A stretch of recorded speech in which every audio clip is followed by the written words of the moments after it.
soy estudiante de la Universidad Politécnica Salesiana del Ecuador.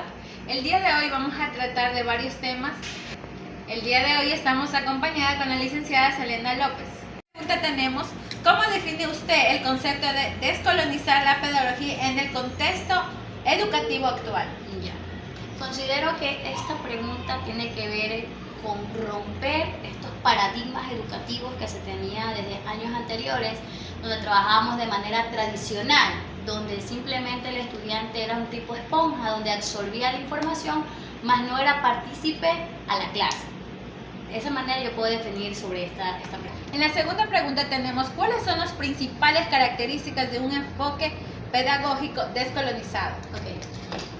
¿Cuáles son las características? Las características principales serían liberar y transformar este tipo de estereotipos educativos, donde se inculca a los estudiantes conocimientos, no solamente de la práctica educativa, sobre leer, escribir, sumar, restar, lo que muchas personas consideran que es lo necesario y fundamental, sino también de conocer a profundidad su origen, su cultura, sus costumbres, sus tradiciones.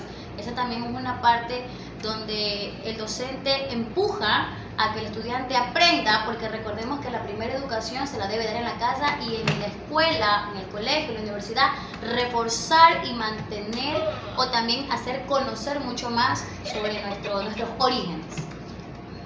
Ya, en la tercera pregunta también tenemos: ¿cómo puede fomentar actitudes de respeto y valorización hacia la diversidad cultural en el aula?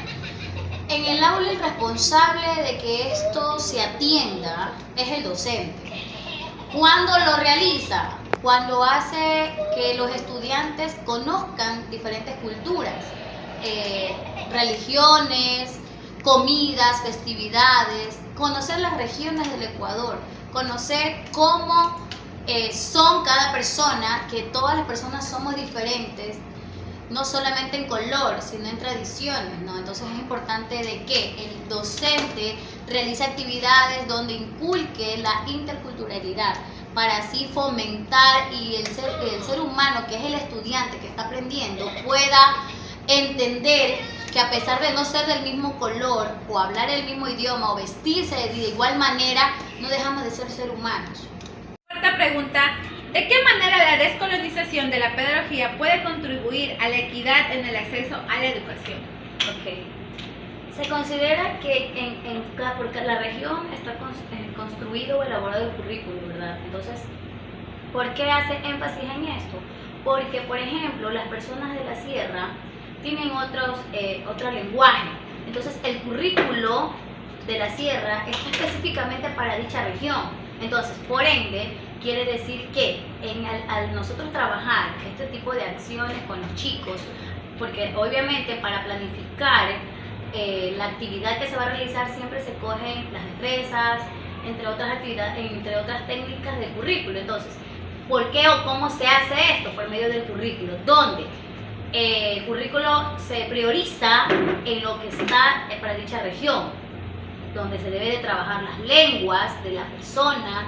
Por ejemplo, en la sierra se puede trabajar el quichua, que obviamente es un lenguaje que trabajan dichas personas. Acá en la costa, si usted le pregunta a una persona, digamos, taita, no va a saber, pero sí puede conocer algo. Por ejemplo, hoy en día, sobre los días de los difuntos, ¿qué se consume?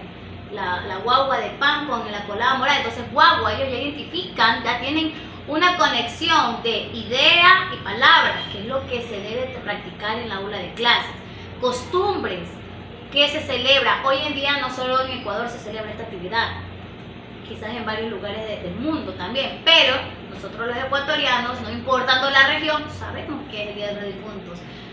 O otros consideran que el 31 de octubre es el día de Halloween, que no tiene nada que ver con Ecuador, sino que se celebra el Día del Escudo. Entonces, ¿quién hace esto? El docente, con ayuda de los padres.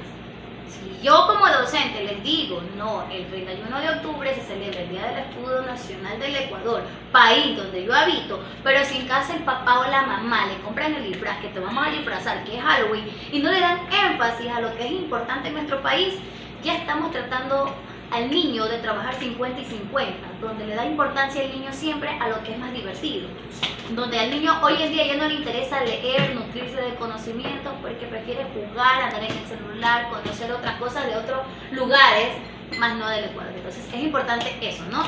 Basándonos todas las planificaciones en base al currículo, donde conocemos que el estudiante debe conocer sobre su lengua, sobre sus costumbres, donde se pone en práctica historias del país. Entonces de esa manera priorizamos el aprendizaje en el estudiante y hacemos que conozca de acciones que en su tiempo quizás que está transcurriendo no ha vivido, pero que sí fue parte de nuestro país, que es parte de nuestra vida y que lo llevaremos como ecuatorianos o como personas de dicha región en nuestra sangre, se podría decir, ¿no? Entonces de dicha manera se puede adaptar esto, ¿no? Esta información a la pregunta que usted me está indicando. En la quinta pregunta también tenemos cuáles son los primeros pasos que debe dar el sistema educativo para comenzar una verdadera transformación hacia la descolonización. Para transformar, si usted me hace referencia a transformar, quiere decir un cambio que muchas personas quizás no lo ven porque nadie sabe lo que pasa dentro del aula, sino simplemente el estudiante, ¿no? Es el que lleva la información a casa. A veces los padres ayudan a realizar las actividades, pero no es que se nutren de la información, no todos, ¿no? Sin embargo, es importante iniciar con el cambio de ¿qué? De transformar psicológicamente al estudiante, de que puedan conocer sobre estas actividades que se realizan. El primer paso, considero que deben de primero el currículo ser flexible, que hoy en día ya lo es. El currículo es muy flexible ante los estudiantes, sin embargo, da un alto al docente. ¿Por qué? Porque hoy en día se dice ya ni un estudiante se puede quedar de año, por ejemplo. Entonces, como ya se da a notar o ya se da esta información, el docente pierde autoridad total con el estudiante y con el padre, porque recordemos que el docente no solo lidia con el estudiante, sino que también tiene que trabajar con el padre de familia y ahí formar un conjunto académico, ¿no? Entonces, primero se comienza desde el currículo, donde ellos consideran que es flexible la educación para el estudiante, donde ellos consideran que los chicos aprenden jugando, aprenden con el hacer, no como antes, lo tradicional, estudiar memorísticamente, que las planas, que si no traes el deber te pongo las orejitas, o sea, ha cambiado totalmente a profundidad, ¿ya? Incorporar a la cultura, dar énfasis a los chicos, siempre recordarles de qué cultura pertenecen y que también se debe respetar las diferentes culturas. Hay que hacer ejercicios que ellos puedan trabajar. Hoy en día yo puedo decir que mis ejercicios para trabajar esto de diferencias culturales, o no solo culturales, sino que personas con discapacidades, vendarle los ojos a los chicos y de hacerles sentir, no solamente entender, sino sentir. Te tapé los ojos, ¿qué sentiste? Ay, me desesperé porque no lograba ver. Eso siente la persona ciega. Ok, te ato las manos atrás, ¿qué sientes? Me desespero porque no puedo coger. Entonces, damos una reflexión profunda al estudiante y él puede entenderlo, no solamente darle contenido. Es importante respetar a las personas con discapacidad.